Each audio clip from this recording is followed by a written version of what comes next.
নতুন করে স্বৈরাচার দমনের জন্য জীবন দেব না, এমন একটা রাষ্ট্র বিনির্মাণ করব যেখানে আর কোনো স্বৈরাচারী জন্ম নেওয়ার মাথা উঁচু করে দাঁড়াবার ঘোষণা দিতে পারবে না। আসসালামু আলাইকুম ওয়া রাহমাতুল্লাহি ওয়া বারাকাতুহু। আজকের এই সেমিনারে আপনারা শিরোনাম উল্লেখ করে ইতিমধ্যে অনেক গুরুত্বপূর্ণ বক্তব্য শুনেছেন।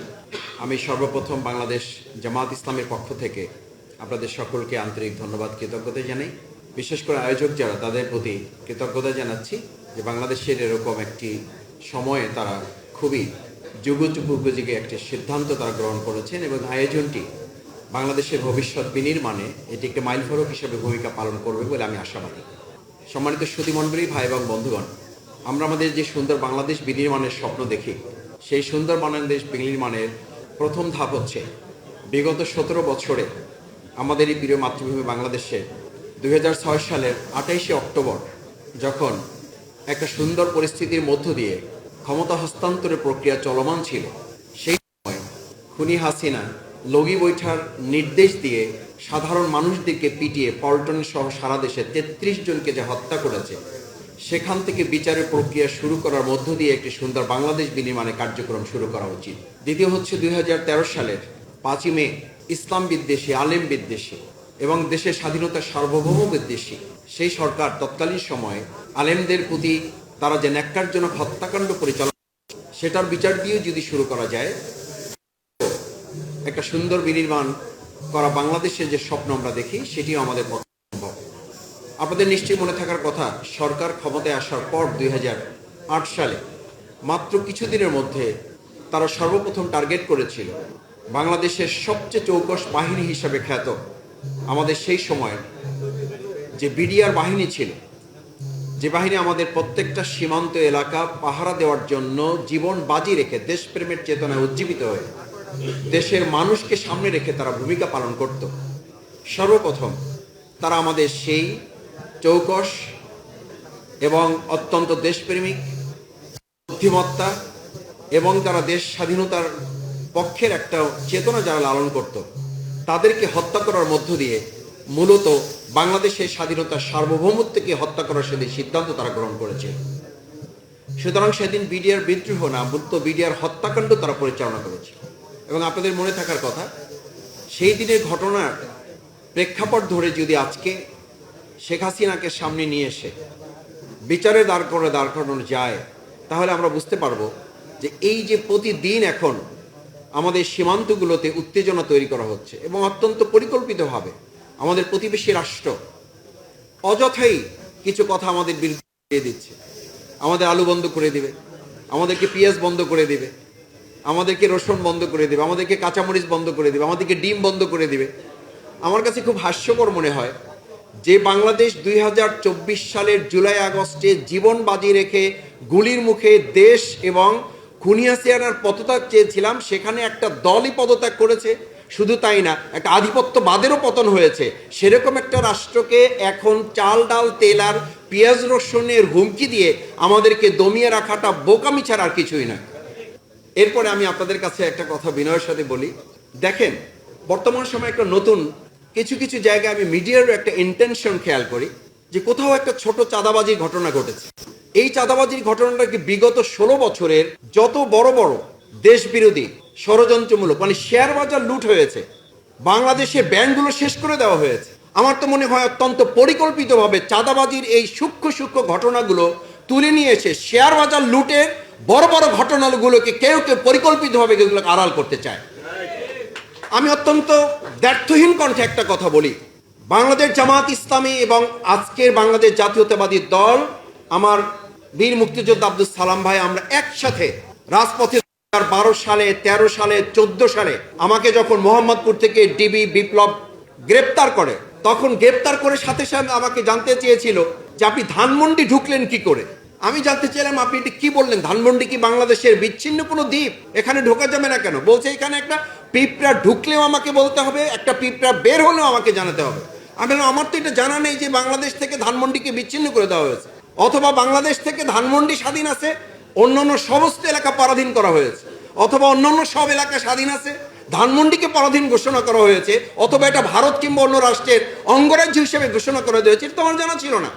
সেই সময়ের আন্দোলনে আমরা যারা কাজ করেছি, অত্যন্ত সুপরিকল্পিতভাবে পিছন থেকে, ডানে থেকে, বামে থেকে, আমাদের পার্শ্ববর্তী রাষ্ট্রগুলো থেকে জাতীয় ঐক্য বিনষ্ট করার জন্য ক্ষুদ্র ক্ষুদ্র ইস্যুগুলো তৈরি করে কেউ কেউ বৃহত্তর ইস্যুগুলোকে আড়াল করার সুপরিকল্পিত চেষ্টা চালিয়ে যাচ্ছে।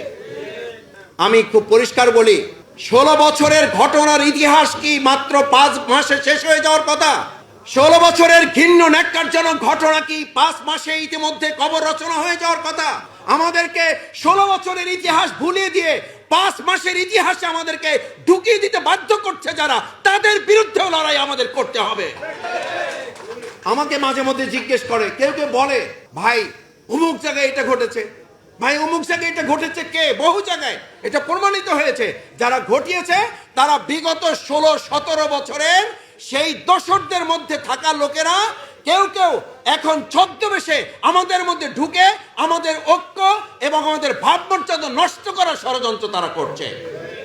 আমি আর একটা কথাও বলি, আমার সম্মানিত ভাই এবং বোনেরা, আজকে চেতনা বাংলাদেশ, আমি এটাও পরিষ্কার করতে চাই, বাংলাদেশের স্বাধীনতা, সার্বভৌমত্ব এবং এটাকে সামনের দিকে এগিয়ে নিয়ে যাওয়ার লক্ষ্যে আমরা যারাই কাজ করছি তাদের প্রথমে এটা ভাবতে হবে যে এই আওয়ামী লীগকে ছাত্রলীগ নিষিদ্ধ করা হয়েছে। আমি আজকে এখানে প্রশাসনের নিশ্চয়ই লোকেরা আছেন, আমরা সেই সময় আমাদের আলেমদের হত্যা করা হয়েছে, দ্রব্যমূল্যের ঊর্ধ্বগতি, আমাদের ভাইদেরকে হত্যা করা হচ্ছে, গুম করা হচ্ছে। তার জন্য আমরা যখন নিয়মতান্ত্রিক ভাবে কোথাও মিছিল মিটিং করার জন্য সিদ্ধান্ত নিতাম, 2 ঘন্টা আগে গিয়ে দেখতাম আমাদের লোক উপস্থিত হওয়ার কথা 200, সেখানে প্রশাসনের লোক উপস্থিত হয়ে আছে 2000। আজকে যারা 1 মিনিট 1.5 মিনিটের ঝটিকা মিছিল করেন, প্রশাসনের গোয়েন্দা সংস্থা কোথায় থাকেন যে তারা তাদেরকে গ্রেফতার করতে পারেন না, অথচ তারা নিষিদ্ধ সংগঠন হিসেবে পরিচিত হয়ে আছে। আমার সবশেষ কথা হচ্ছে, সম্মানিত ভাই এবং বন্ধুগণ, প্রিয় মাতৃভূমি বাংলাদেশ, এই বাংলাদেশের অর্জিত 2024-এর জুলাই আগস্টের যে একটা ঐক্যবদ্ধ আন্দোলনের ভিত্তিতে জাতীয় ঐক্য বিনির্মাণ হয়েছিল, সেই ঐক্যকে বিনষ্ট করার জন্য, সেই ঐক্যকে ভেঙে দেওয়ার জন্য আজকে ছোট্ট ছোট্ট ইস্যুগুলোকে আমাদের সামনে বড় করে তুলে আমাদের বিগত 17 বছরের শেয়ার বাজার কেলেঙ্কারি, আমাদের ব্যাংকগুলো ডাকাতি করা, আমাদের দুর্নীতিতে আকণ্ঠ নিমজ্জিত একটা রাষ্ট্রের যেই সমস্ত লোকেরা, এটা পুরো একটা পদত্যাগী পরিবার হিসেবে গোটা বিশ্বে এখন পরিচিতি পেয়েছে। সুতরাং সেরকম একটা পরিবারকে আজ আমাদের মাথায় রাখতে হবে, শুধু ছাত্রলীগ নয়, আওয়ামী লীগকেই চূড়ান্তভাবে তাদেরকে নিষিদ্ধ করে একটা চেতনার বাংলাদেশ বিনির্মাণের জন্য আমাদেরকে সিদ্ধান্ত গ্রহণ করতে হবে। আমি আপনাদের অনুরোধ করে আহ্বান জানাই, আসুন বাংলাদেশ জামাত ইসলামী আমরা সম্মিলিতভাবে বাংলাদেশ জাতীয়তাবাদী দল এবং আমাদের অন্যান্য সমস্ত যে দলগুলো গণতান্ত্রিক প্রক্রিয়ায় যারা আমরা কাজ করি, বিগত 16 বছরে আমরা যারা জীবনের ঝুঁকি নিয়ে কাজ করেছি, আমাকে মির্জা ফখরুল ইসলাম আলমগীর ভাই মঞ্চ থেকে নামার সময় বলতেন, মাসুদ তুমি সতর্কতার সাথে বের হবা যাতে তোমাকে ওরা কোনো ক্ষতি করতে না পারে। আমি এটা আমার কথা বলছি এই কারণে নয় যে আমার 3 বার যখন জেল থেকে বের করে আমাদেরকে আবার হাত পা বেঁধে ফেলে রাখা হতো, 7 দিন 5 দিন 9 দিন 10 দিন পরে আমাদেরকে আবার কোর্টে চালান দেওয়া হতো। হাস্যকর মনে হতো, বলতো যে গতকাল রাতে রামপুরা ব্রিজ থেকে তাকে গ্রেপ্তার করা হয়েছে। এত নির্লজ্জ একটা বাংলাদেশ যেখানে আমরা 17 বছরে পার করে এসেছি, সেই বাংলাদেশ বিনির্মাণে আজকে চেতনা বাংলাদেশের যে উদ্যোগ, আমি আশা করব সেই বাংলাদেশ বিনির্মাণে আমরা সবাই এখানে গণতান্ত্রিক প্রক্রিয়ায় যারা ফ্যাসিস্টের বিরুদ্ধে, আমি শুধু একটা কথা বলে শেষ করতে চাই, আমরা প্রায় বলি প্রয়োজন আবার জীবন দেবে, হ্যাঁ জীবন দেব অর্থনীতির জন্য, হ্যাঁ জীবন দেব সুন্দর সংস্কৃতি বিনির্মাণের জন্য, ইয়েস জীবন দেব পররাষ্ট্র নীতিমালা স্থায়ী করার জন্য, কিন্তু আর নতুন করে স্বৈরাচার দমনের জন্য জীবন দেব না। এমন একটা রাষ্ট্র বিনির্মাণ করব যেখানে আর কোন স্বৈরাচারী জন্ম নেওয়ার মাথা উঁচু করে দাঁড়াবার ঘোষণা দিতে পারবে না। কেন আমাদেরকে বারবার জীবন দিতে হবে? কেন আমাদের 53 বছর পরে এসে বলতে হবে এই দেশকে আবার স্বাধীন করতে হবে? আমাদের প্রত্যেকের জীবনের মূল্য আছে। সুতরাং আসুন চেতনা বাংলাদেশের বাংলাদেশ জামাত ইসলামী সেরকম একটি রাষ্ট্র বিনির্মাণ করতে চায় যেই দেশে আর ফ্যাসিস্ট স্বৈরাচারী কোন মানুষ, কোন সরকার, কোন ব্যক্তি, কোন গোষ্ঠী আগামী দিন আর মাথা উঁচু করে দাঁড়াতে পারবে না। সেই বাংলাদেশ বিনির্মাণে আপনাদের সকলের ঐক্যবদ্ধ ভূমিকা পালনের আহ্বান জানিয়ে আমার কথা শেষ করছি। আল্লাহ হাফেজ। বাংলাদেশ জিন্দাবাদ, চেতনা বাংলাদেশ জিন্দাবাদ।